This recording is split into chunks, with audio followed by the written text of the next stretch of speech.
Oh, hello? There we go. Can you hear me?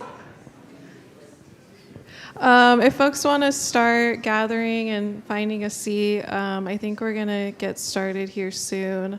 In probably a couple minutes, allow more people to trickle in. Yeah.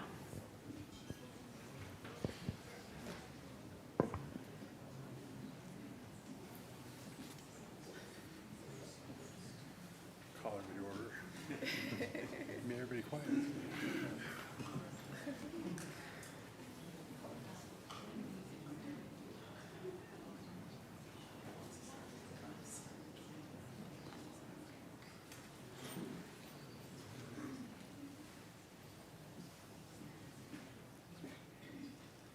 For folks trickling in, there's some spaces open up front. There's actually quite a few.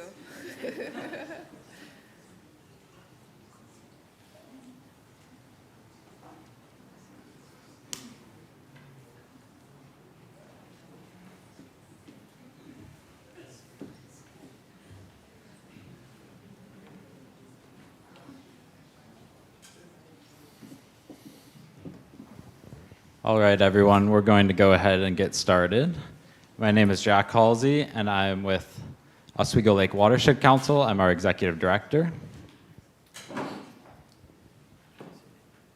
Hi, everyone. My name is Nanda Ramos. I use she, her pronouns, and I'm the restoration program coordinator with Friends of Tryon Creek. Yeah. So just a little bit more info about Friends of Tryon Creek if you're not familiar. We are the nonprofit arm that supports Oregon State Parks, and we're located at Tryon Creek State Natural Area, just around the corner. And we are an Indigenous-led organization, and we are actively applying Indigenous knowledge in our educational and stewardship work. We are also creating a cultural restoration plan for the park, one that is guided by Dr. Lewis's work. So yeah, that's just a little bit about us. We hope that you are able to connect with us. We have a table out as you walked in, so feel free to sign up for our email list. Yeah, if you're interested in becoming a member, talk to me or one of the many staff and board members. If the folks in the room that represent Friends of Tryon Creek, if you could raise your hand. Awesome. Yeah, if you have questions, come find one of us. And I also want to just give a huge kudos to Oswego Lake Watershed Council for organizing this event and partnering with the Friends of Tryon Creek. So thank you. Thanks, Nanda. I'll give a little bit of information about Oswego Lake Watershed Council.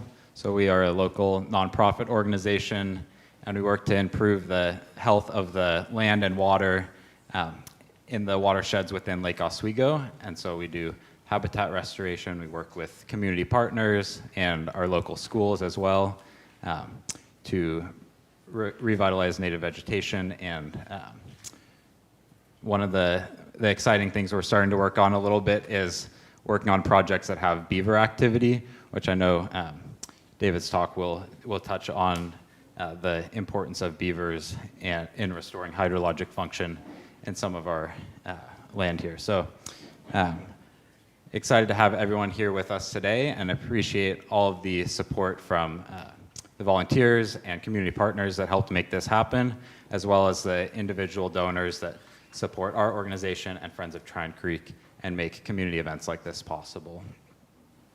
So David G. Lewis, PhD and member of the Confederated Tribes of Grand Ronde, is a recognized researcher, scholar, writer, and assistant professor of anthropology and Indigenous Studies at Oregon State University. His publications include Willamette Valley Treaties, A History of Native Peoples of the Eugene, Cascades, and Coast Region, and others. And for more than 20 years, David Lewis has been passionate about studying the original histories of the people of Oregon and California, and has an extensive record of collaborative projects with regional scholars, tribes, local governments, and communities. And Lewis's research specializes in the history of Calipunians and other Western Oregon tribes, which he explores through his journal essays and on his blog, The Cortex Journal. And he currently resides in Temecula, now Salem, Oregon, with his wife Donna and 2 sons, Saheli and Inyate. I'll pass it off to you. And I believe this mic. Thanks. Thank you, everyone. Can you hear me? I don't want to be leaning over all the time. Can you hear me? Okay, good. All right, so let's get started. So I've been studying the tribes for quite a while. For a while, I was director of the culture department at Grand Ronde, and I was helping with all the work going on there in Oregon City, around Willamette Falls, and so I did sort of have folks in this community that I was working with on the various committees over there. So that was pretty cool. And then I learned a lot about, in that process, I learned a lot about this area, mainly the settlement history of this area, how, the falls was the first, electricity generated falls that sort of electricity crossed power lines to Portland in, the world. And so that was pretty cool. But, that work has helped me learn more about this area. So since that time, maybe 10 years ago, I've been doing more work throughout the valley, throughout Southern Oregon, on the coast. And if you follow along my blog, if you look at the dates and stuff of my essays, you can see what I'm interested in one year. So I started in the valley, and I went down to the Umpqua Rogue River area, then I went to the Oregon coast, and I went up to the Columbia, and so you'll see different years on different essays and stuff. And there's over 500 essays on there, so it should keep you occupied for a couple hours at least.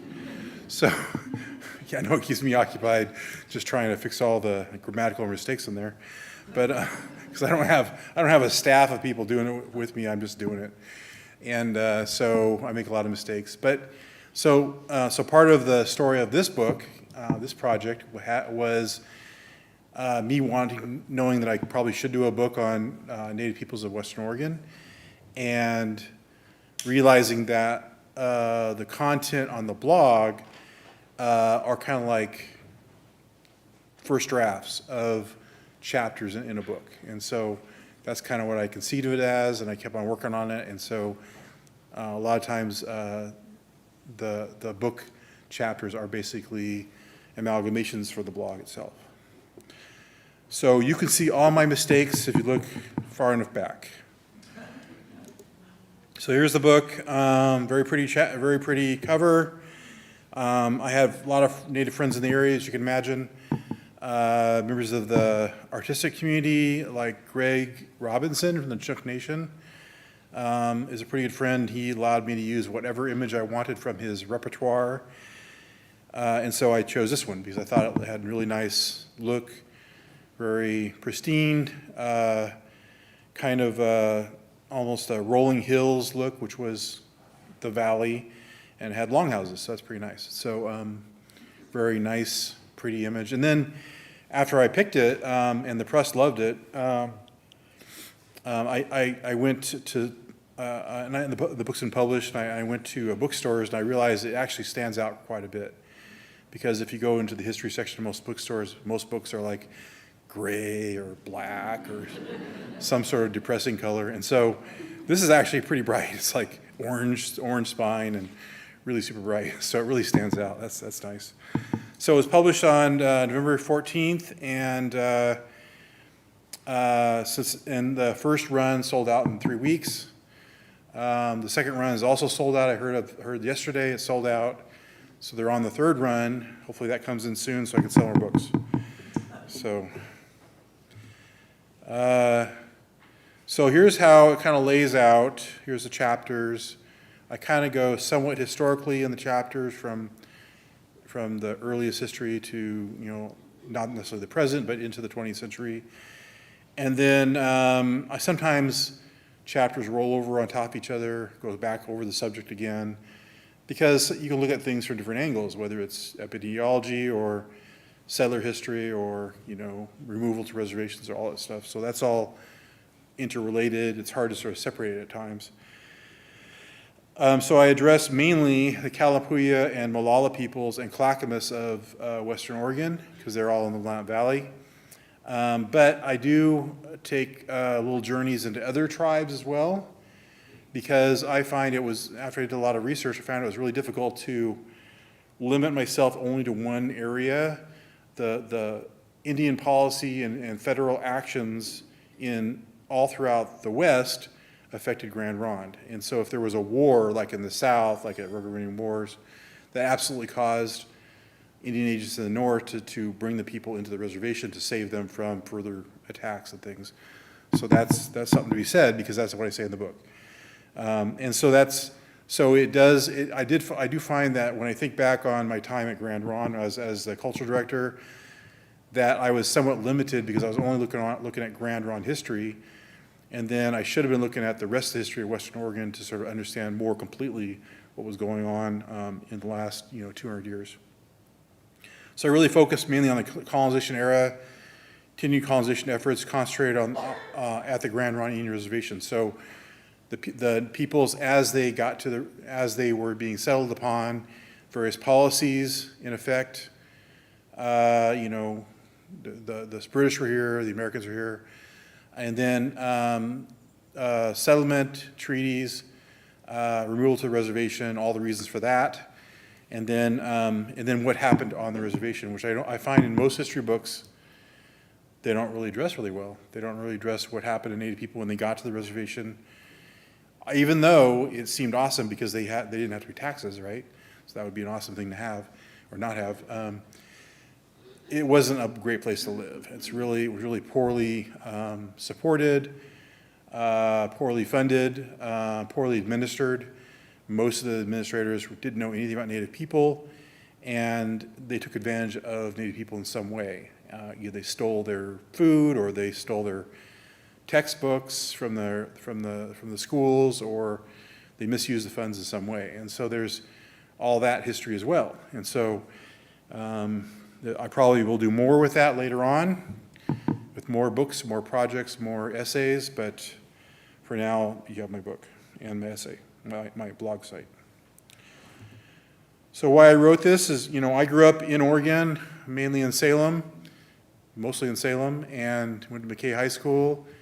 I did learn about my people. My tribe had been terminated when I was going through all public schools. Grand Ronde was terminated until 1983. I graduated in 1983, it just so happens. And then when I got to college, finally went to college, there wasn't a lot of focus on tribes at all. So I took classes on indigenous peoples, like Native peoples. They were like, Native art, Native spirituality, some of the really hot topics in Native studies at the time, back in the 1980s and 90s. And so not a lot of research had gone into writing about the local tribes and what they were going through. And most Oregon history books that I was experienced with, and in fact, if you go on Google Books, you do a search for Oregon history, you'll find about 30 or so books on Oregon history written from 1850s into the 20th century, and then those that you can download, you can read them through, and you can see that Native people appear maybe in the first paragraph, and then suddenly just disappear from the book. And so it's because, from my perspective, historians didn't really care about Native people. They didn't know anything about them. They were separated on reservations anyway from society, and much of the history was being kind of moved towards sort of aggrandizing sort of non-Native history, the settler history. People like to read about the great things the settlers did when they came here. They didn't want to hear about the negative things that happened to tribes. So nowadays we're in a different era. People, my students come to me and say, the stuff you're talking about in class, and even the first day of class, is more than I heard in all of my education in public school. And they are upset that they didn't hear anything in high school about Oregon Native people. I mean, they are really upset. They're like, I have to unlearn everything I learned about Oregon history. And that seems a shame. We should be In fact, we were supposed to be in an era of learning more about other peoples, of being accepting of other histories, of incorporating that into our,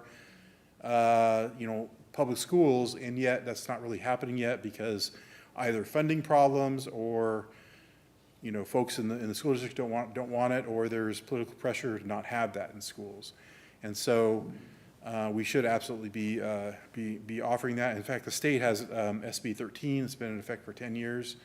They've written curriculum. There's actually curriculum online now. You can download and look at yourself. Anybody can do that. It's free.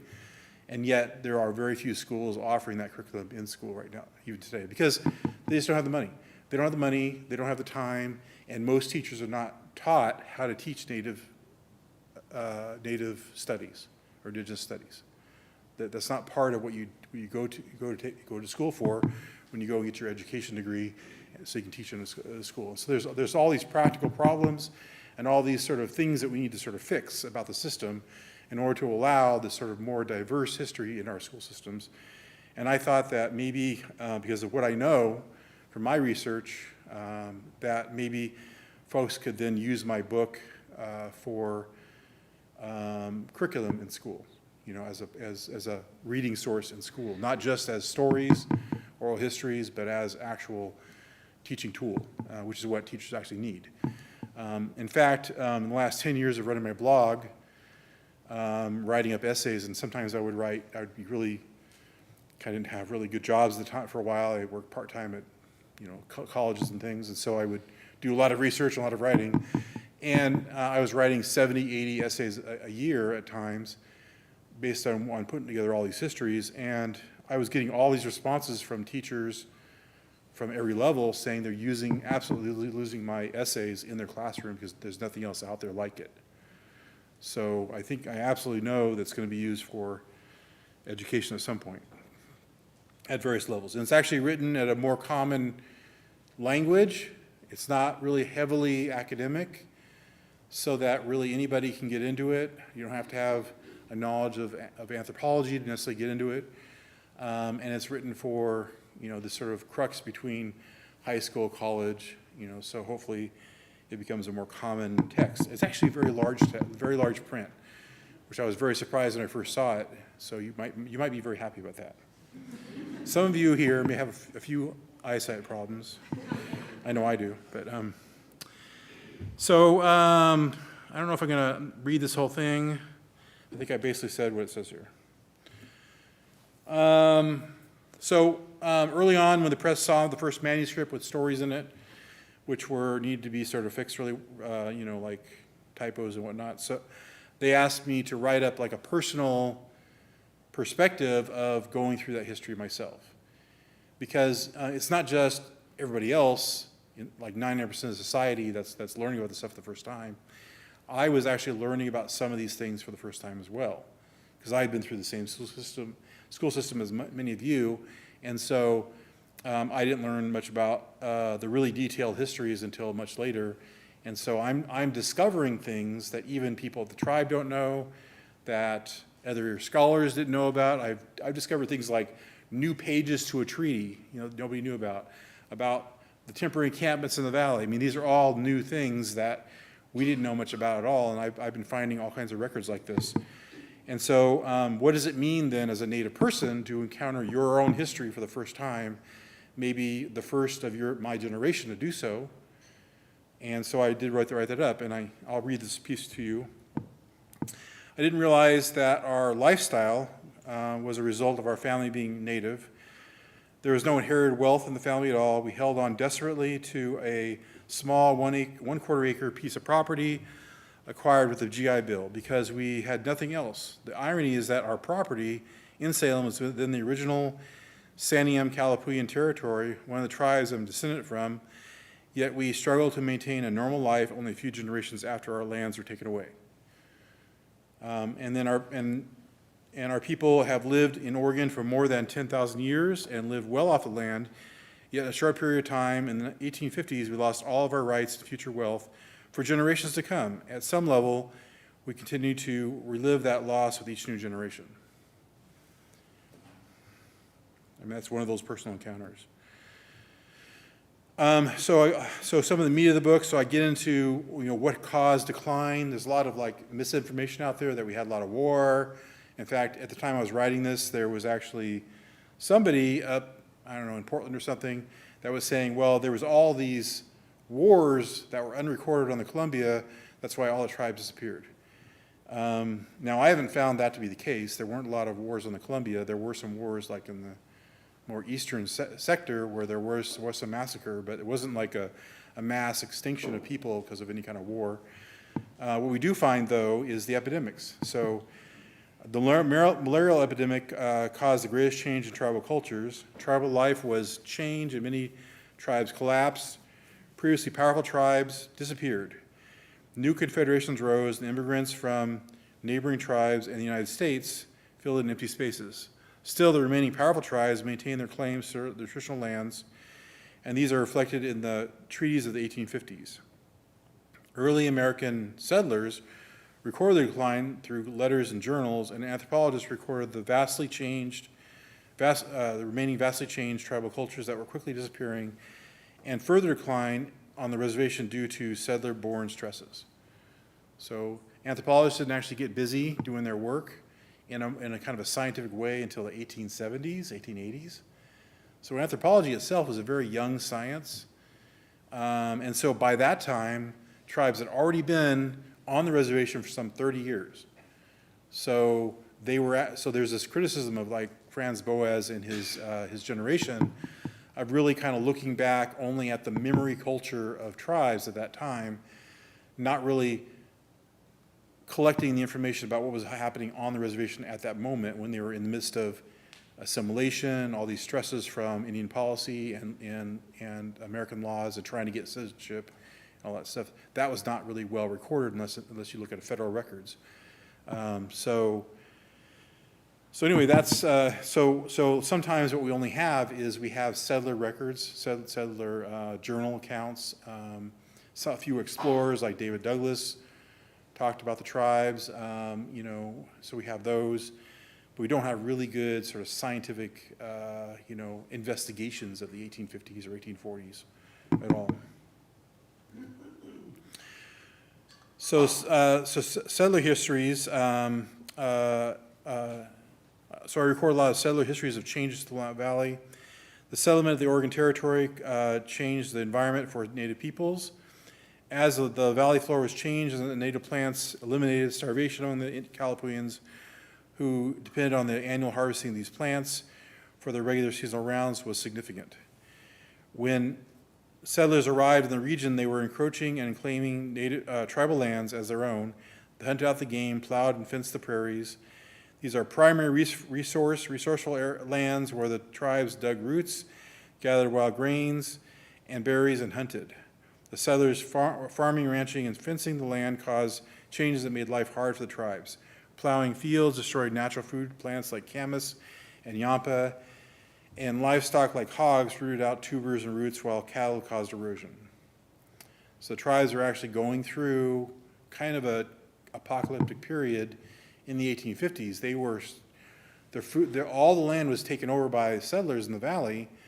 The settlers are also good hunters, they were good fishermen, and so the tribes were kind of relegated to sort of the margins around the settler property, sometimes the river basins. And so they were starving, and they were asking for help. There's records in the valley of people going up to houses and farmers they had just worked for that summer, helping, with something, build a barn or build a fence, and they were begging for food because they couldn't get enough food in the summertime to preserve it for the winter, the long, cold winters. And they were usually refused because the settlers at that time didn't really care about the native people, didn't think they were important. They called them vagrants and thieves because after they were refused, they would end up having to steal food, and then they usually were shot for that. So that, stealing a cow or a horse at that time period was basically a criminal offense, and they would shoot people. So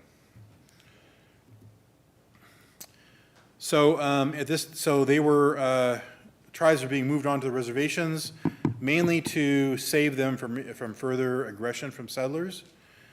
I had mentioned the Rougarou Indian War. Well, that actually happened. I mean, The whole Western Oregon all Western Oregon tribes were being shuttled onto reservations or a 2 or 3 year period in order to get them away from all the new white settlements. And the white settlements, the people were not really accepting of tribal people, wanted them gone. They were vagrants and thieves. So they were actually calling for the extermination of the tribes. There's actually, newspaper accounts, editorials in Statesman Journal, in the Oregonian, saying we need to solve the problem of Native people by exterminating them.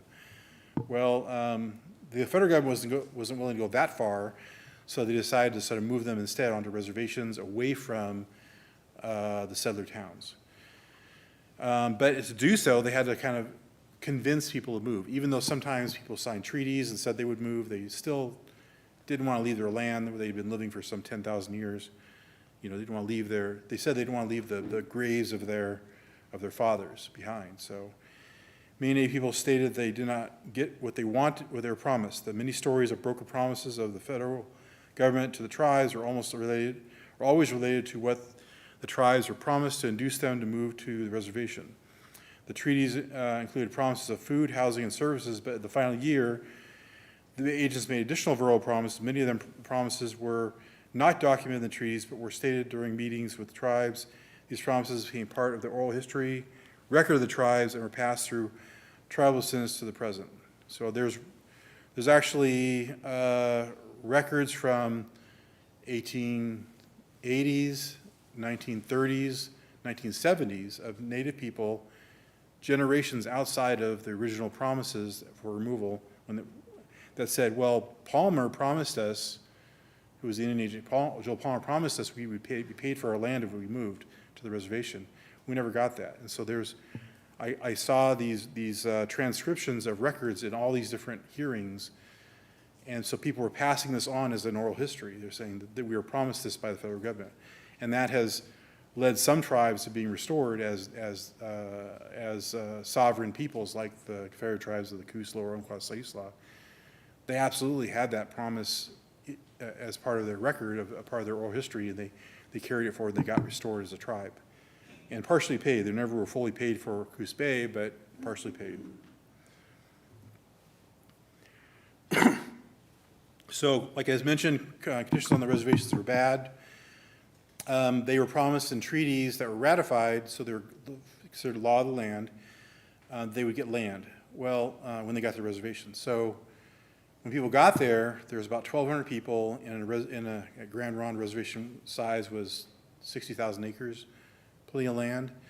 But they didn't get it. They each got like maybe a half acre, and then they got a little plot for like a dwelling, some sort of like log cabin or other kind of dwelling. So, and that went on for a decade. It wasn't until 12 or 13 years they actually got any kind of significant land, and the first allotment was 100 acres. And at that time, it still wasn't enough to make enough food for you and to sell it to make any money at all. And the other problem is the land. I mean, in the Grand Ronde Valley, most of the land is clay. So you can imagine trying to sort of grow your food on clay. It doesn't hold nutrients very long. You have to bring nutrients into the soil if you want to continue to use that land, or just not use it at all, just grow hay on it and sell the hay, which is what the tribe does today when they buy land out there. So let me read this piece. When the natives first came to the reservation, they were all relieved of their weapons, so they could not hunt. Many of them were unfamiliar with the Northern Territory, did not know where the wild foods grew, like camas, berries, or where the good fishing rivers were. The tribes had to instantly change their diets from wild foods that they caught, hunted, gathered, or dug to beef, pork, flour, oil, and some vegetables. These are foods that Native people had little experience with. The tribes were completely at the mercy of the federal agents and the environment, and the sudden cumulative changes of 1856 contributed to malnutrition and sicknesses. So that first 5 to 10 years was full of lots of death. Those people that came to the reservation from some 32 tribes from Western Oregon were not necessarily the healthiest people at that point. They had gone through several wars. They had been through malaria epidemics. They had been through, in the South at least, genocide, where sometimes whole villages are wiped out by volunteer militias. And so these people were not really in the best of spirits. And so many of them died in those first years. And they would not, sometimes they would refuse to be counted, refuse to go to what they call a white burial grounds. They would instead go be buried in the forest. So nobody recorded that stuff. So we don't know exactly how many people. But the first, like I said, the first population was about 1,200 people. By 1900, there was 400 left. Partially because of the sort of die-off of people, and partially because many people left because it was a horrible place to live. Nobody could actually make a living there. There was 6 jobs, and they were all usually hired onto by white people. So if a Native person did the exact same job as like cut wood or make fences, they would literally get half the wage. So pretty bad situation, not a lot of help from the government. Some people adopted, some families adopted a policy or a new culture of going off reservation and working for farmers. A lot of them knew the farmers because they'd been living near them previously, so they went back to their old territories, and they got jobs in the summertime helping sort of tend to and harvest crops. We know hops was a big one for the tribes in Grand Ronde around Salem and Wheatland Ferry and that area, Independence. But they would harvest, berries, beans, and black walnuts. And then places like Eugene got tribal people from Siletz and Warm Springs would come down there. Willamette Valley was pretty much a mecca for agriculture, so it attracted, at one point, tribal peoples from Arizona to come to the Willamette Valley to harvest in the summertime. And so they would be off reservation for several weeks, or maybe sometimes several months, come back, and they would be harvesting when they came back the hay they had planted before they left. And that's how they got money, and that's how they sort of survived through the summer times, and they brought sort of resources back with them to the reservation. I'm not going to read all this right now, but that's kind of the tenor of the whole thing. I go over constantly this notion of unequal treatment. So while you had some benefits by being on a reservation, you did not pay taxes, you were pretty much subject to federal Indian policy. And federal Indian policy was almost always set by the President administration, the President of the United States. In fact, in every one of the treaties, you read them, it says, and the President can sort of change things whenever they want to. And so that's actually what happened several times. I mean, the fact they didn't get land for some 12, 13 years, and then the only reason they got land is because President U.S. Grant said he would support a path to citizenship if they civilized, so they began working harder to sort of make everybody see them as more civilized people. And then in 1887, government made another change. Well, it said, now we're going to give land to the tribes, but the exchange was, well, whatever land we don't give to you, we're going to take back and sell as public domain land. So while we had 60,000 acres at Grand Ronde, about half of that, 33,000, was allotted out at 260 acres apiece. I think women got 80 acres apiece.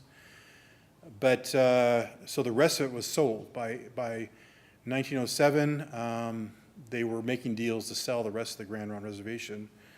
So it's almost always, they were couching it in something positive. We're going to give you land. We're going to give you more autonomy, more independence. You have control of your own stuff. But we're taking away all this other land. And because they're taking all that land away from the reservation, there is no opportunity then for anybody born after 1887, a certain date in 1887, to get their own allotment.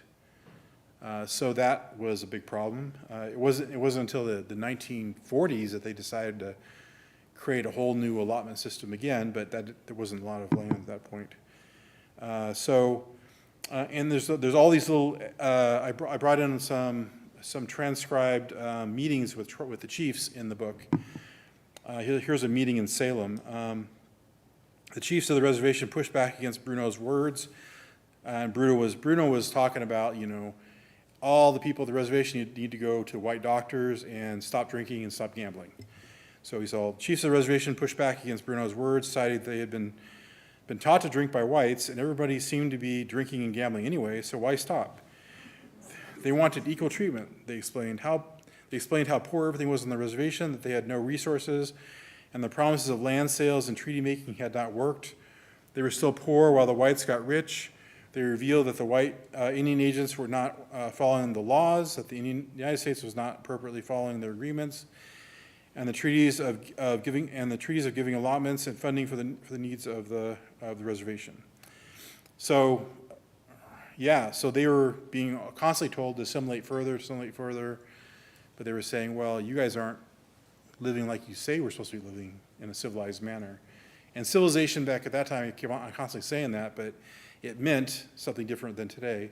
It meant you had to become living in the style of a white person, like farming was okay, and then you had to actually become a Christian in some manner to be civilized, because they were civilized back then. There was no squishiness to that. That's exactly what you had to do to prove that you were civilized. And so a lot of people did. The Catholic Church was assigned literally by the federal government to the Grand Ronde Reservation, and most people at the reservation became Catholic because there was obvious benefits to that. But citizenship didn't actually happen until 1924. So it took almost 50 years or more than 50 years for that to actually happen on the reservation.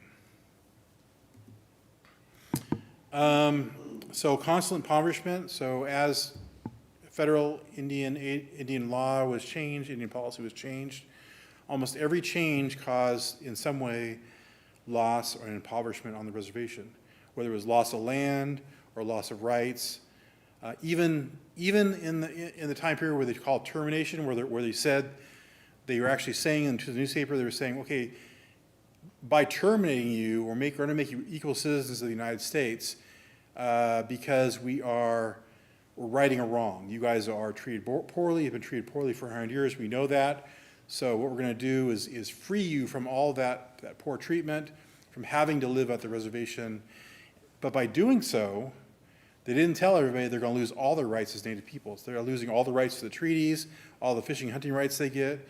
They lose all their land. So termination at Grand Ronde was not keeping all your stuff, even though they were given land in the Dawes Act allotment process, 260 acres. Many people sold out. Whatever they had left was usually a few acres, but they were forced to sell that land in order to become free people. So you can see in the 1950s, 1954, 56, when termination went forward, we ended up having a whole population of people at Grand Ronde, about 1,000 people that were essentially landless. They had nothing. They had no money.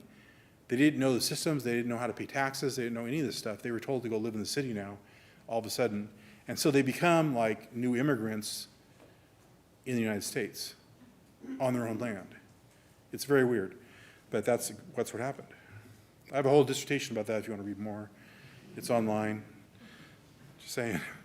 So the book is kind of like looking at all these situations, at the ironies, about the problems, and saying, trying to fix that, rewrite the history, or fix the history. So growing up in the Willamette Valley and later researching Kalapuya people, there were a few hints from settler accounts that the Indians living anywhere other than on the reservations, like I mentioned earlier. Many sources address the treaties and rule of the tribes to reservations, and the history ended.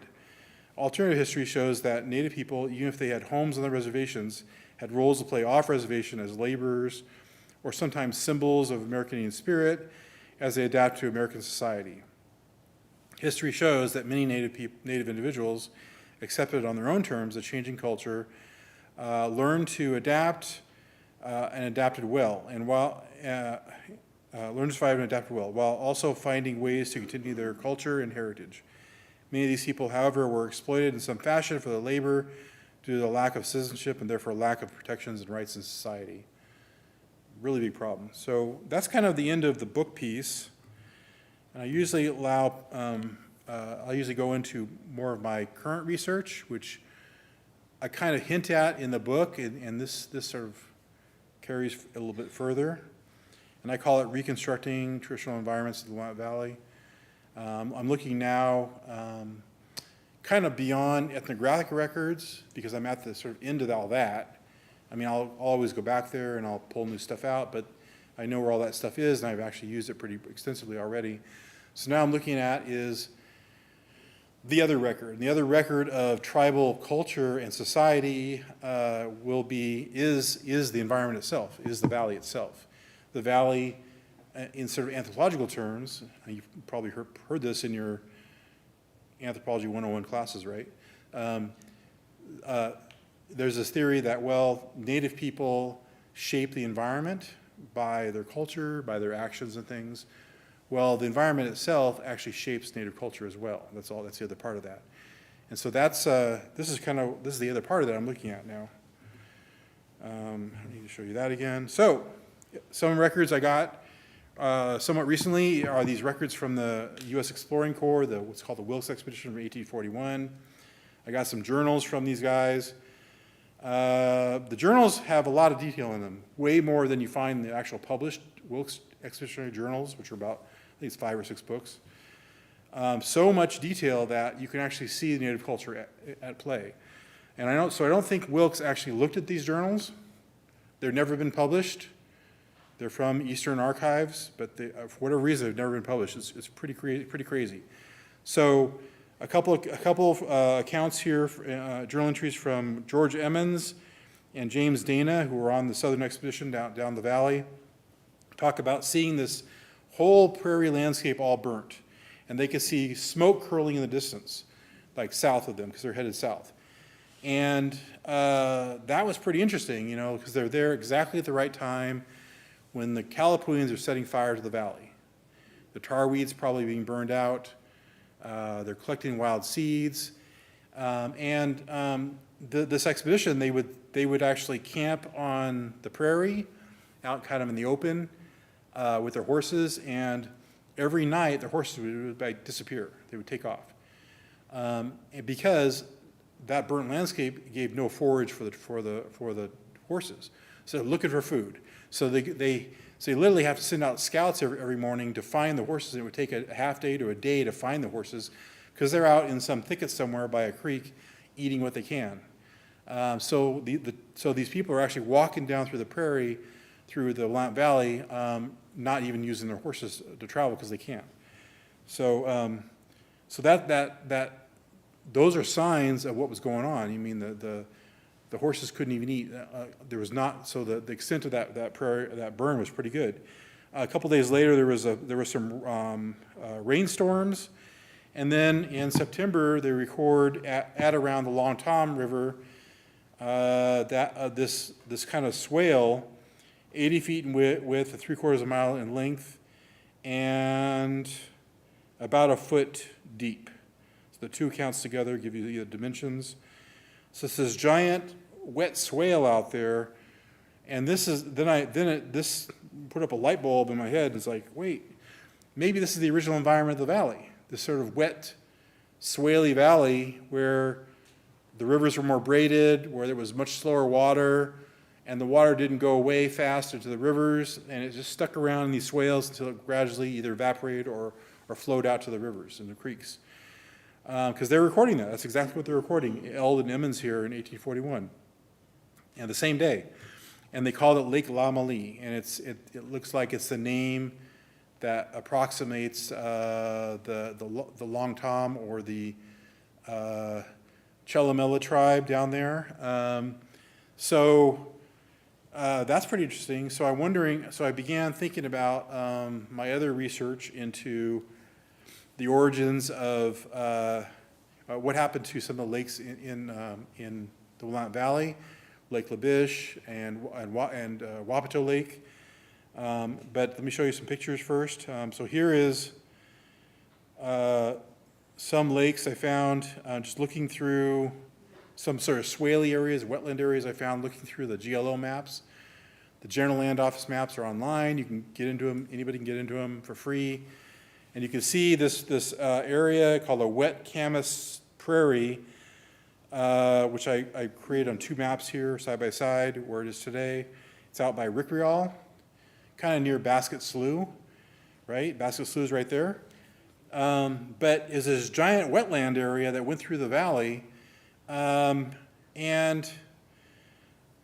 I don't see that today necessarily. I mean, Basket Slough itself could be wet sometimes of the year, but I don't see these like standing waters around today. So there used to be a giant camas prairie, which means camas was growing in this wetland environment out there, which probably was an attractant to Calapooians. They would go harvest camas there in probably a little bit drier season, early in the season.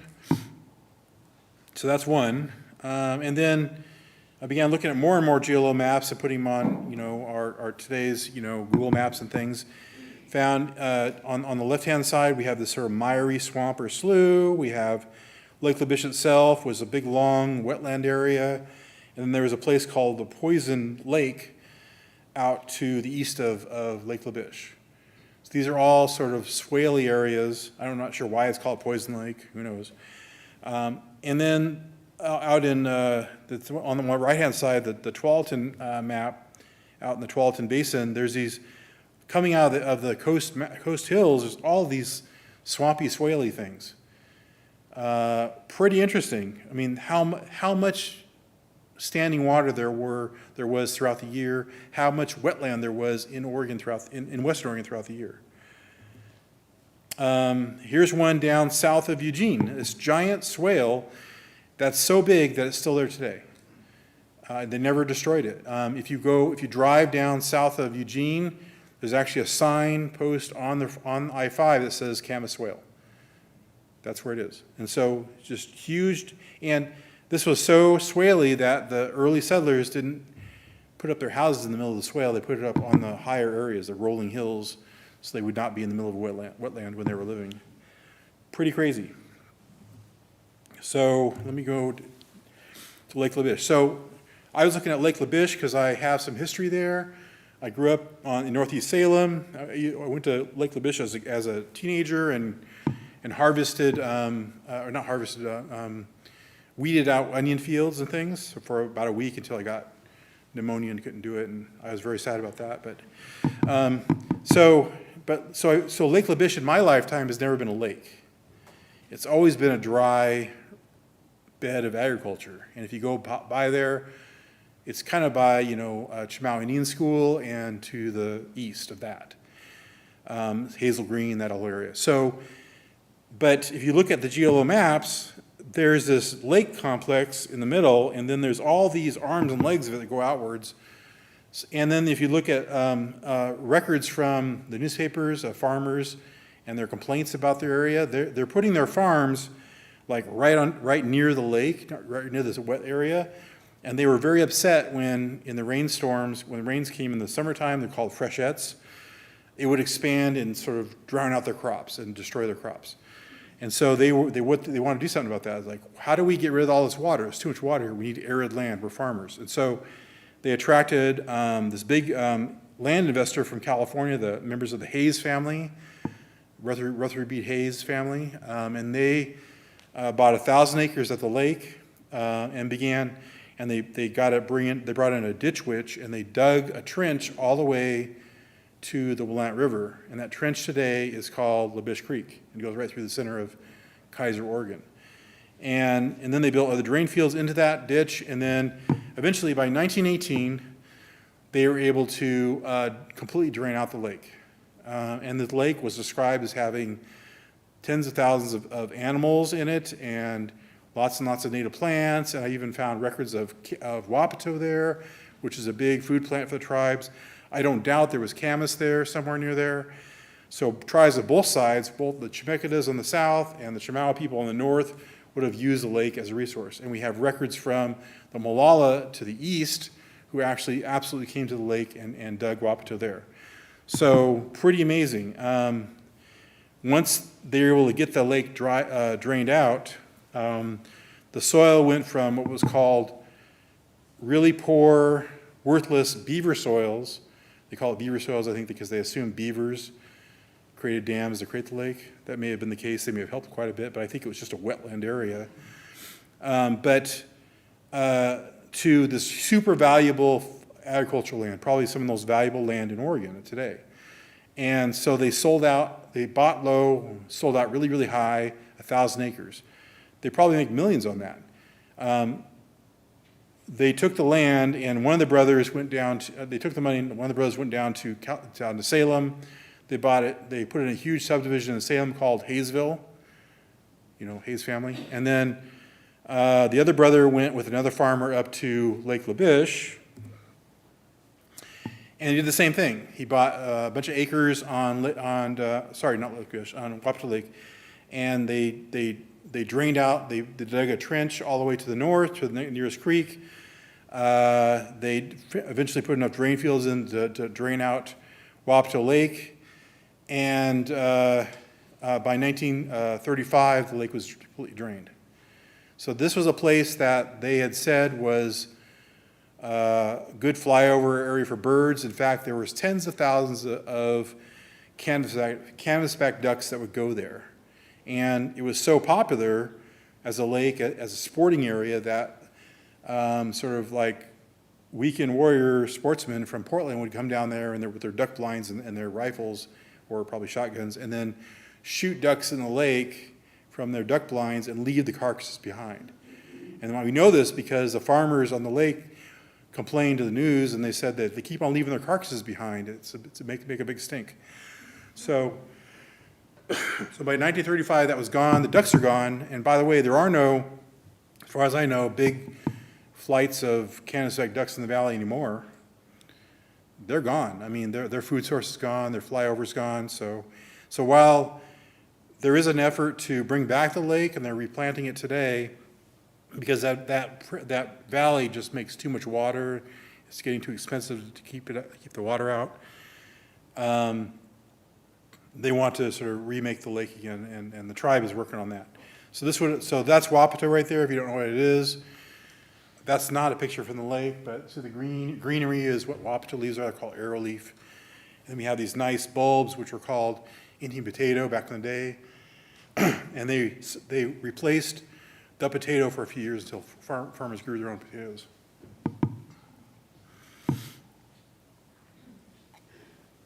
So this lake was so valuable to the Tualatin people that they wanted it as their reservation. And in 1851, when they got this reservation, a treaty, their first treaty, they asked for their reservation to be around the lake. They never got that because that treaty was never ratified, but that's what they wanted. So we think that's an important place to them. So that's part of the process. So I began looking into more of this drain field stuff. Apparently there's a whole projects in the valley here called land reclamation projects, and there's a whole Bureau of Land Reclamation that put millions of dollars into it over years and years and years in Oregon through the 20th century. And what they developed is a system of putting, you guys probably know this, of putting drain tiles into your land. And those drain tiles constantly drain off the excess water, help create this sort of unnatural, arid landscape. And so today, when folks are talking to me about bringing back fire, restoring landscapes, restoring maybe camas fields and oak groves and Wapito patches and stuff, I'm like, well, what about, fire is not going to be the only thing that we have to return. It looks like water was taken away as well, because water is now draining out faster from the land than it ever used to, probably draining out so fast that the fish are actually suffering. And so maybe we need to be helping the land by restoring some water again, allowing, killing or destroying some of those drain fields and allowing the water to remain on land in certain areas. I don't know. I don't know what the answer is, but I'm just trying to recover the process. What happened? What is the history? I guess somebody else in the future may take my research and say, hey, wait a minute, let's destroy some stuff, some of these settler type things, and we can return the land. So I found the same thing was happening in the Klamath Basin. I happened to, doing research this summer at Lane County Archives. I found this document from Klamath County. And it was about 20 or 30 farmers down there that had land on the south side of Klamath Lake, and the land was all called the sort of beaver soil peat wetland area. And here's the description. The land was filed upon as swampland in 1870, the present time. A portion of the large body of land known as the overflowed lands of lower Klamath Lake. The soil consists of peat, renders it unfit for the growth of cereals, and if drained dry, is subject to the liability of taking fire and burning up. The water the land receives at the annual spring outflow is necessary for the growth of grass it produces. The land is used for pasture and hay, native grass intermixed with tame grass. The mowing and burning of the tule and weeds has affected an improvement. So they're slowly sort of trying to figure out how they can turn all this land into more productive land, more ag land. And they called all of the other sort of native plants weeds. So they had to get rid of them in some way. So they're destroying really a native landscape in order to create more farmland in an area which, for tens of thousands of years never was a farmland. So this is what Lake LaBiche looks like today, onion fields mainly. The land is actually black peat soil, keeps its nutrients a long time. Here's a onion field when they're harvesting. After I wrote my first essay about Lake LaBiche, a farmer on the lake called me and said he was putting 70 acres into conservation some 20 years ago. And he said I should come look at it. So I did, and we found 4 areas of wapato growing in the lake, and he didn't plant it. It was actually came back by itself after some 10 years or so. So it's growing, it's looking pretty good. And then here it is going into a decline in around September. This is about the time you want to start harvesting the wapato bulbs. Here's some pictures, more pictures of leaves. I like pictures of leaves, I don't know. Just my weird thing. And then here's some wapato we pulled out this year from one plot. Some are pretty big, so you could eat that.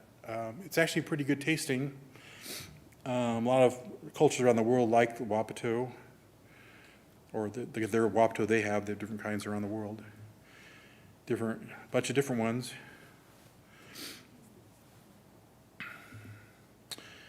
So there's some restoration work happening out there. We're actually working with the farmer now through Grand Ronde as well, by seeing what he needs from us, and we're going to be maybe getting some funding together to help him out with that.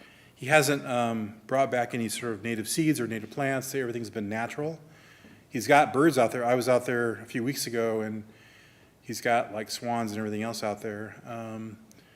There's big wetland areas. He's been destroying the drain fields slowly so the water sticks around longer in the area where there's wapato. And so I also brought out some camas seed out there, and there's an area that we threw a bunch of camas seed out, so it'll be a couple of years for it to come up. But it looks pretty good, and there's areas out there that I'm really excited about. It's got really good views of Mount Hood, so there you go. Here's your Mount Hood view. You have to have in every Oregon presentation, right? Either from one side or the other. So see all the birds out there? They're looking pretty good. So here's another project I've been involved with at Minto Brown Park. I go there every year, sometimes a couple times a week in the right season, usually when there's camas up.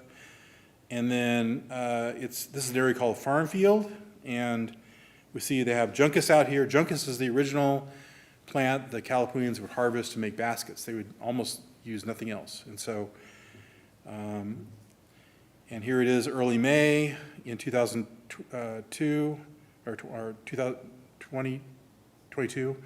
And so we see, the juncus patch, and then there's a bunch of camas around here just coming up at that moment, like common camas. And then there was a rainstorm, and this is what appears. So this is land that doesn't have drain fields in it, so the water sticks around longer. It creates a little swale. It's about a foot deep or so. It was deep enough to have a fish in there because the big fish was was almost foundering and stuff, splashing around. But this eventually will drain out into the Willamette River. It took a couple days to go out to the Willamette River. And it did so. Like, and a couple days later, all we have left is a little puddle on the path. The juncus does fine. The camas is not affected. They're actually, I think I'm starting to think that in the valley here, they're actually used to a wetland environment. That's actually their environment, not a dry environment. We see them a lot of time in these dry fields, but maybe they're better off with these wetland fields. And here it is, this sort of giant camas in the midsummer, around June. This camas is only about halfway through. As you can see, the top layers of flowers are yet to come up, yet to erupt. It usually erupts from bottom upwards, and so the giant camas is very large bulbs, large buds. And then here it is at the end of June, and they're still up, and they're at the very end of their cycle, about ready to go to seed. You can see there's a bunch of seeded ones around here. And that one in the middle is about 5 feet. So they are very giant camas. So that's pretty good. And then they go to seed, and they dry up, and they turn into little bells and stuff. They're nice. So I'm following the cycle like this because I want to see them at every season, so I know exactly when you're supposed to do harvesting, because we're trying to refamiliarize ourselves with the cycle of the camas, because that's a level of knowledge that was taken away from us as Native people. We were not allowed to have land with native foods, with good native foods, and I've been told by people at the reservation that camas was discouraged because it was called poor people's food. So people for generations never harvested camas, and so we're now in the last couple of generations starting to reharvest it again, trying to learn more about the cycles of life in this valley. So I really think there's something to this idea I have this idea that, okay, we bring back cultural fire, we also bring back water, and there's some kind of a equation there about what is the proper level of water and fire at the same time in order to sort of restore the environment around here. And so we need to, so I think part of this is, like everywhere we're going to do restoration work, let's do an environmental history to see what happened to this land, how it's been treated, how it's been changed, modified, engineered, so that we can maybe do some reversal of that, bring back some of these resources so we can bring back a healthy landscape. So I even thought about, the Kalapuians imagining their world not on this notion of spring, summer, fall, winter, but more like the different kinds of foods that they were harvesting at different times of the year. So they have camas season, they have, camas root camps in the camas season, which can go on for 3 or 4 months. They do acorn harvesting and wapato harvesting at the end of the summer. So these are different seasons for them, really. And then this notion of that we didn't just have the crops themselves on dry prairies, but they actually were these sort of watery, these rainfalls on a regular basis, and swales would develop. And so we have to bring in that as part of the equation too. So some of the things I'm thinking about. So I think I'm pretty much done. So I recolored this Kalapuya man image, the only one we have, with some water in it, so rather than just a prairie, because it was just prairie before. So I threw some blue in there. So Kapai, thank you so much.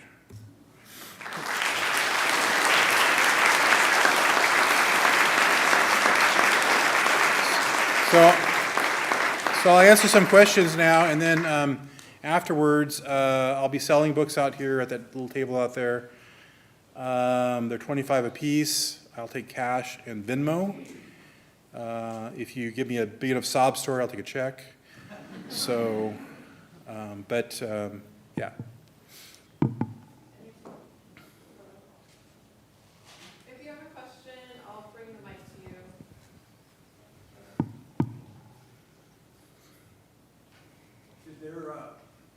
I would be interested to know, the government, being what it was pretty ignorant to tribal, cultural, and there's been cases where the government, for whatever reason, and we're in wisdom, put traditional enemies on the same reservation. Did that tend to change the dynamics or the leadership, or did it stay, did the two different cultures divide reservation land, or did they? Well, at Grand Ronde, we had about 32 cultures, so I think that is the case. The first few years, there were some exchanges. It's hard to tell because there wasn't great records of the reservation that first couple of years. We have a few things like Indian doctors, a lot of times they were being killed off because that's what they did if they didn't do their job. So there were things like that, absolutely, yeah. But I think the other point you made earlier is the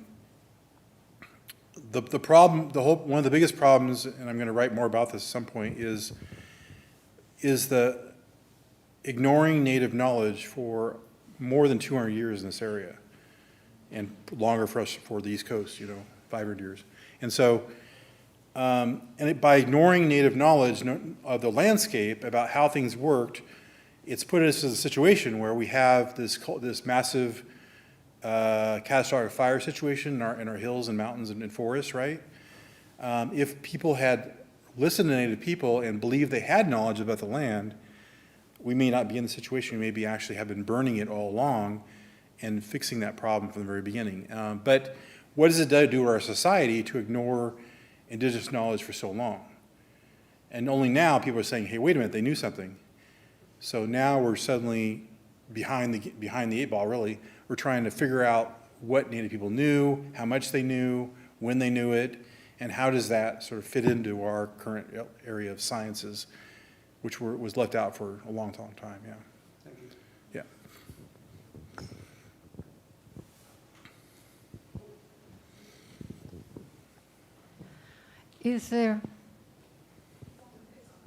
Is there anything in the indigenous historical record about the role of beavers in the wetlands and the swales? Well, I think collectively across the United States, tribes do have stories of beavers.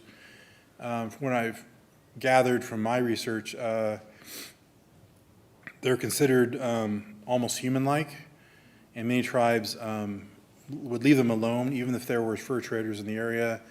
Tribal people a lot of times wouldn't hunt them at all because they respected them. They were actually builders and makers of environments, and so that's my understanding. It occurred to me when you were talking that there's a lack of fit between the administration of federal tribal relations being under a federal agency as opposed to the Department of State, which deals with sovereign nations. Can you speak to that? Yeah, I've thought there's generally a problem with Native peoples' reservations being really a political process, part of the political process in the United States. Anything that's a part of a political process of decision-making is going to have problems. Administrations change their mind, and people don't adjust that fast to the changing minds of government. We know the government's not really good with money. They're not really good with managing people. So why put them in charge of Native people? It just doesn't make any sense to me at all. And then for them to be constantly subject to a political process, the changing of the regime or the presidency every 4 to 8 years is a big problem too. Yeah. That's me. So you talked a little bit about maybe looking into the second part as your upcoming books and restoration projects. I was wondering if you were currently working with OSU or anybody in Oregon area as actively going on right now, and people here might want to know how they can participate. Do you know I'm already doing stuff and you're trying to bait me or what? No, I'm just kidding. I have no idea. No, that is true. So I am working on other projects. I've been working on a book called Calipulians of Western Oregon for about 8 years now with Tom Connolly and former archaeologist for Oregon, and Henry Zink, who's a pretty well-known linguist, wrote books about the Calipulians. So we've been putting together, it appears to be a growing volume a multi-authored text, and, chapters and things, and it's going to have archaeology and linguistics and stories. I'm expanding some of my stories on the tribe itself and looking at education and all these different things, stuff on basketry and all these things that have happened in time. So we are working on that, and I have a couple of other projects in my mind, but I haven't decided which one to do next. Yeah. That's cool. Thanks. Hi, I have 2 questions, so you can ignore both of them if you want. So my first question is, I've read recently that the word white East could possibly have come from a white settler to refer to Mount Hood. And I'm wondering if you have any insight about that, or what do the Kalapuya call it, or that's my first question. And then my second question is about a space in Oregon that's called Lucky Mute Landing State Natural Area. And it's really tough to look at that spot where the Santiam comes in, the Willamette's there, the Lucky Mute's there, and there's really like no information about what happened there or what that space was like. Or, sorry, my voice is breaking. I really appreciate you a lot, and I use your blog to teach, and I'm really grateful for your work. So either question, thank you. Well, for the Santiam thing, just it's an easy one. I don't think we know. I mean, there's been some work at the Grand Ronde tribe on. I think there was a Santiam village at the Santiam entry to that South Santiam, or that Santiam entry to on the Willamette. They just don't know exactly where it was, and they're not going to release information about that because that's always fraught with problems. But so yeah, that is a big part of that. There may be more information in our book. We have new censuses that we've come up with, found in records, and that's part of the book itself. So look for our book in a few years. The other Wai-East question, I think I came up with this notion that possibly it wasn't a native term for the mountain. I talked about that some years ago at Fort Vancouver, at other places. I did presentations because I couldn't find a record. I was asking linguists all throughout the state, where's it come from? Like in what language is it? For one thing. I figured it was probably Chinook, but I don't know. So, there's no record of it being recorded in any kind of linguistic text anywhere. So, since then, I've actually done a little bit more research. Again, I think new stuff became available on the historic newspaper website and things like that. And I did find this record of a woman, a Cascades woman in Hood River, who apparently was one of these off-reservation peoples, like I talk about in the book, who told, I think she told a minister and somebody else, like somebody with the Oregon Historical Society, about this story of Wai-East. And she's never named in any of their accounts for whatever reason, because apparently Native people's names don't really matter back then. But she told the story back in the 1920s or something, and that was written out in several newspapers, and I think it was carried around, and people sort of held on to that for a very long time. But we just don't have a record of where that really actually comes from, what her name is, and that's been a problem.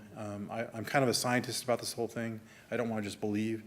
So, because there is a significant record of Native stories and names being significantly altered by non-Native people to fit their own purposes. I mean, the whole Frederick Balch, Bridge of the Gods book, is created as a fiction by Balch himself in the 1880s, and he published it. It became hugely popular. It appears he may have borrowed stories from Native people and sort of made up stuff, and he actually calls it a fiction in the book. But it's so, I guess, realistic to people back in the day, 100 years ago, that they actually believed it so much that it was taught as curriculum in Portland Public Schools. A fictional book. It says it's a fictional book, and they taught it as curriculum, assuming that it was real. And including the stuff in the book, like this notion of Chief Multnomah. We can't find a record of him anywhere. I think it's actually Chief Kiasno of the Multnomah tribe, but he doesn't say that in the book. So anyway, so there's a lot of stuff like that, and I have looked at a little bit in some research that I'd like to do more work with because it's really interesting. How settler culture within a couple generations began altering native stories to sort of fit their own needs and stuff. So, thanks. I was wondering if you could talk a little bit more about malaria. When I think of malaria, I don't think of the Pacific Northwest, and why is that? What happened? The theory from, I mean, if you want to pick up the book, it's Robert Boyd's The Coming of the Spirit of Pestilence by UW Press. He initially first published it in 1999, and I think he did a new edition last year with a little bit of a new intro or something. But he had gone through like all the records of this sort of epidemic in 1830 and figured out it was probably malaria.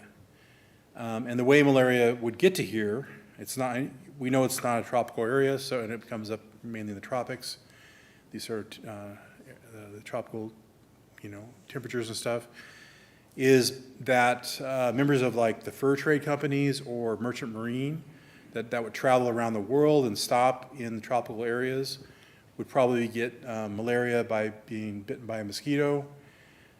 Then they would carry that with them in their bodies to the Pacific Northwest, to Fort Vancouver, which is a big stopover for fur traders, and would get bitten by our Anopheles mosquitoes that we have in this area, and that they would be carried around that way. So I say bitten, they're probably, I think they actually have a tongue and they lick it out. I don't know what they do. Somebody know how that works? I don't know. Okay, you know it better. Okay. So anyway, so suck it, lick it, whatever it is. So it's a mosquito. So there is Anopheles here, and we have enough standing water, like I talked about, in the valley, and enough warm weather in the summertime that Anopheles will do well, or has done well. And actually, there are state records. I mean, I did some research on Google Books, and I found all these state records, state reports of them of there being sort of domestic cases of malaria in the valley into the 1950s, and them having to constantly be treating the standing water, the ponds and lakes around here against mosquitoes, to eradicate it. When you're doing your research, where do you find most of your information? Where do you go to find your information?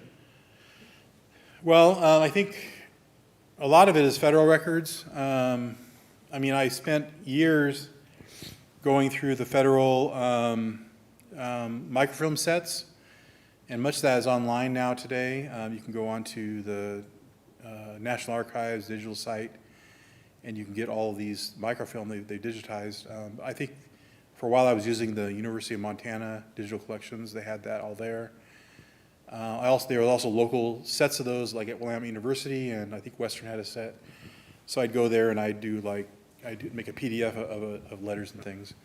So I went through every single film doing that, all like 25 to 30 films over a period of months doing that.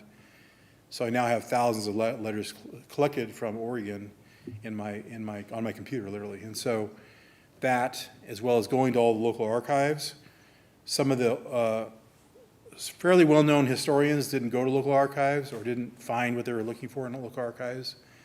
And so I went and I actually found documents that have local stories of Native people like the Calapooians. And so really anywhere. Sometimes I actually work with lots of local scholars. Some are, like Robert Boyd and Henry Zink and Tom Conley, like I mentioned in my talk. They all have sources as well. They've been collecting things over years, and so I have the benefit of, asking them for help with that, and they can usually pull up a document out of their files too. Thanks so much for your talk and your work. Curious if you have any estimates of what populations may have been prior to colonial presence out here? Sure, I think the best estimate nowadays is around 16,000 Calapooians. I mean, each tribe has their own estimate, and there's problems with the estimates, obviously, because a lot of times some of the estimated numbers are like Lewis and Clark came down the Columbia, and they would make estimates of tribes, but that were not on the Columbia, so they didn't actually meet any of the people in the tribe. So it's really hard to say then how accurate their estimates are. They were hearing from other people about these things. But by the 1850s, they were getting pretty accurate. And we were starting to see, from an estimated 16,000 Calapooians, there was about 1,000 remaining in around 1850, and a little over 600 got to Grand Ronde Reservation in 1856. I'm curious about seasonal migration. There's a lot of fairly well documented seasonal migration for some people. Yeah. Others I've read less. What are your best estimates both for distances and frequency of travel for Calapooian people from what would be considered winter home bases out into other resource areas? Yeah, we don't have tons of information about that. We have some. I mean, like the major villages on the rivers probably were also winter villages. I have a theory. You know, Henry has a problem when I say this because I can't substantiate it, but I have a theory that they lived off the river. Because if you go to the Willamette River and you see and you look at like the plain next to the river, usually about a half mile or so, and then the land goes upwards another step. And so I think they were on these sort of upland areas, having their winter villages up there, and they would only have a summer village in the summertime by the river. And so whenever you see records like from explorers or other folks that went down the river and they stopped at a village, they're stopping at a summer encampment and they're staying there, whereas the native villages, the year-round ones, were up on a higher place because the tribes, from what I could tell, all knew that there were floods. I mean, clearly if the flood comes around every year and you're living in the valley for 10,000 years, you're going to learn. And so, and in fact, you know, down when I was doing the research in Eugene, some of the stories down there suggest that the tribes told Eugene Skinner, Elijah Bristow to not live on the flatlands because it all gets wet. And that's why Skinner puts his cabin up on the butte, Skinner's Butte. And Bristow put his property up at what's now Pleasant Hill because he didn't want to be in the wetland. So there's clearly some validity to that, I think. Were there forays up into the Cascades? Yeah, so in terms of seasonal rounds, yeah, so we do have stories of them doing such into the Coast Range, into the Cascades for hunting or berry picking or whatever. It looks like they would go more into the Coast Range. Some tribes would. There's one tribe, like the Lucky Mute, they would not go into the Coast Range. They thought there was a demon living up there, and so they wouldn't go there. They were afraid of it. I'm not sure what that is, but other tribes, but we do have records like in the historic period of tribes going over all the way to Astoria to meet the Astorians. And so some tribes were not afraid of the Coast Range. But yeah, so I don't know what to tell you in terms of like distances. I think estimates are, 60-mile round trip, something like that. But it all depends on whether or not you have to go by boat, like canoe, or walking. So walking a couple days. By boat, you can go pretty far,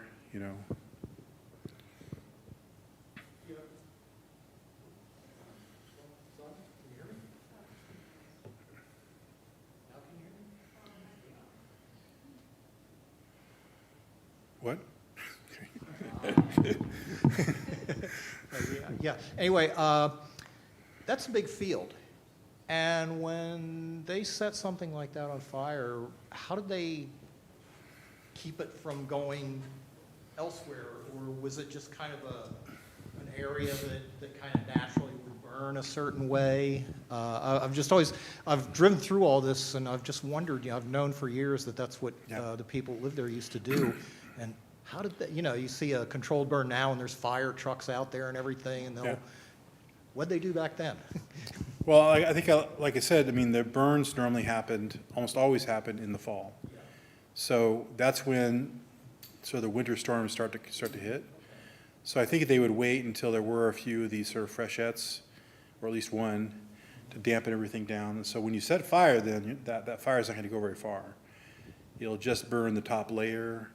And in the Wilkes notes, it said the fires that go into these thickets and stop because the thickets are really wet. So I think what they're doing is they're letting the environment sort of manage how far that fire goes. Now there's other fire kinds, like up in the mountains. Mountains were not places that people lived. The Cascades is just too cold. As far as I can tell, there's no tribes that had villages in the mountains. They all lived in the foothills or the valley. So they would only go in the summertime, and so and they would leave. They would set fire when they left, maybe a huckleberry field or a oak grove or something, and let it burn. And the way that's controlled is if you do that every season, over time you create a patchwork of already burnt areas. So those are all fire breaks. I guess I have the modern field burning image in my head, and that's Yeah. something that it probably would. That's because most of those fields today are the ones that have drain tiles. They don't have the water sticking around. So that's a problem. Yeah, absolutely. It's about 7:30 now. How much longer would you like to answer questions? I'll do 2 more. How about that? Okay. There's one in the back over there.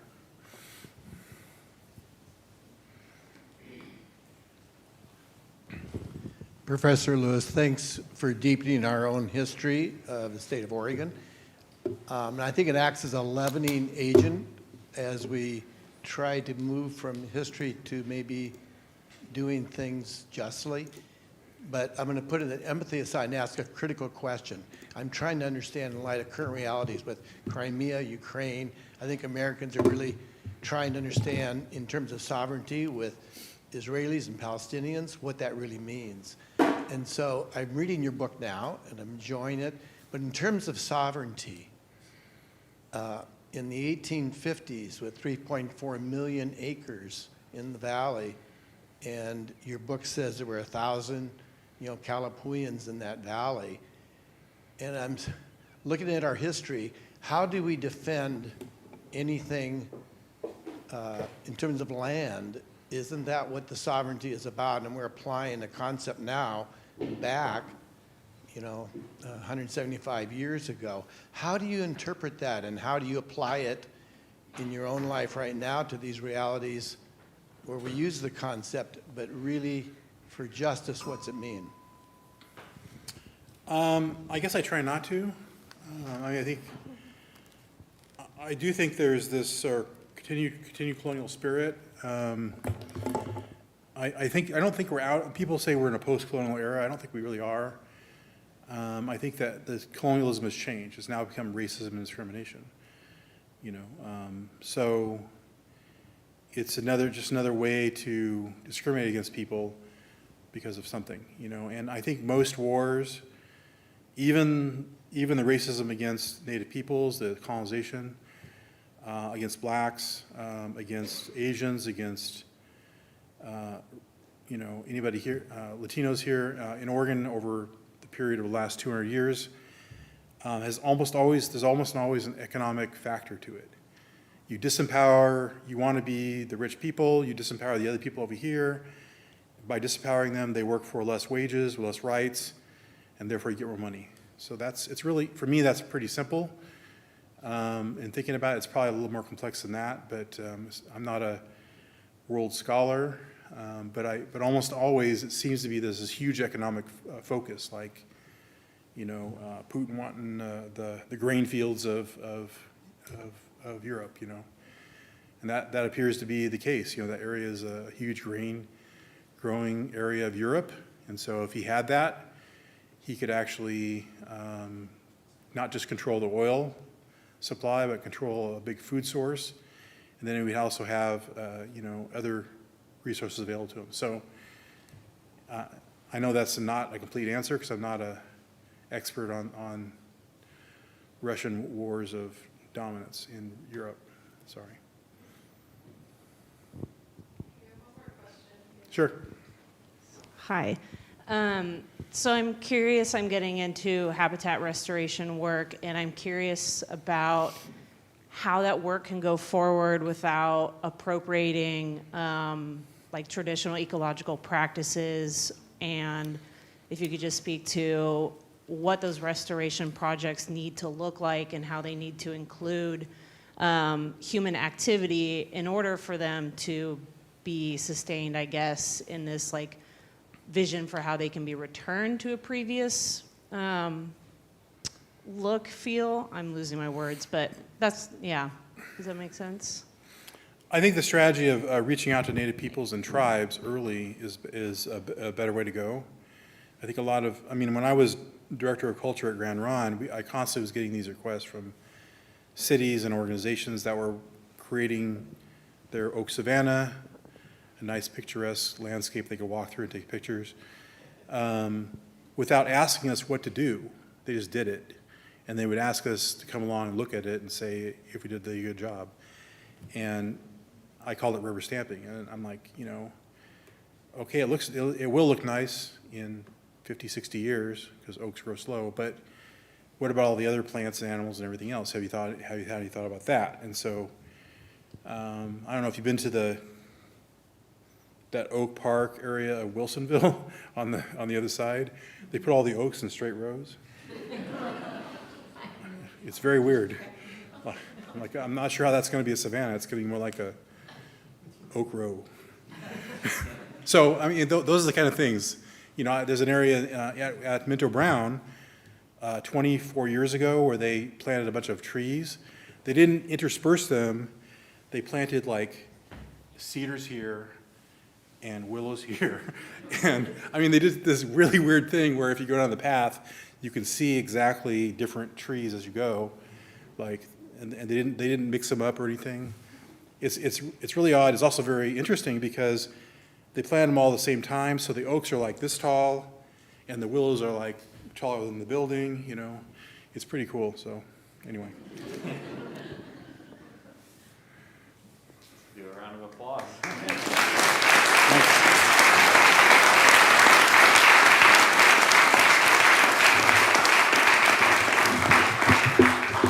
So thank you everyone for coming out. I also wanted to thank some of the folks that helped plan the event. Oswego Lake Watershed Council has an equity action team, and we've been doing great work together. And so that this idea to invite David Lewis out to talk about his book came from Dawn and Stephanie and Patrick. So thank you to them. Also want to thank our partners at Friends of Tryon Creek for all your support on this, and also the venue here, the United Church of Christ.